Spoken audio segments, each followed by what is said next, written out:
Здравствуйте, уважаемые члены комиссии. Меня зовут Никитин Аял из 17-й школы 11 Г класса города Якутска. Позвольте мне представить мой индивидуальный проект на тему «Сравнительный анализ сметы загородного брусового и шлакоблочного дома».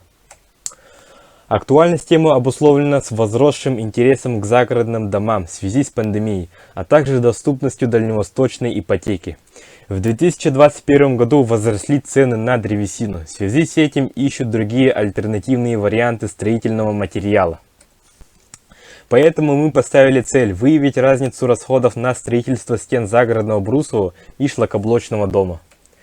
Мы сравнили плюсы и минусы домов таких типов. На экране вы видите их сравнение. Как видно из таблицы, плюсов деревянного дома больше. Прежде всего, это экологичность, но малая огнестойкость является основным недостатком.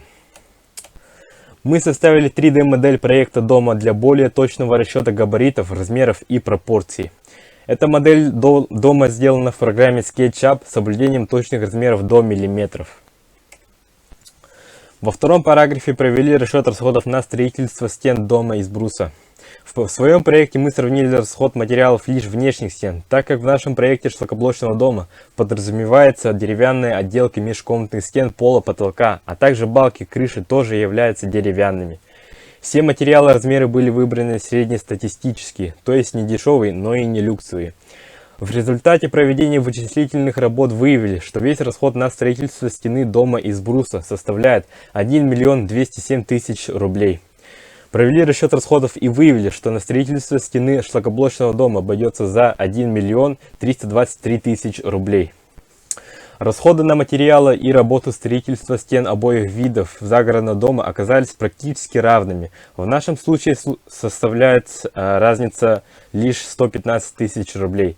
Если раньше строить деревянный дом было на 30-40% дешевле, чем каменный, то нам удалось показать, что в нынешних условиях цен они являются практически равными.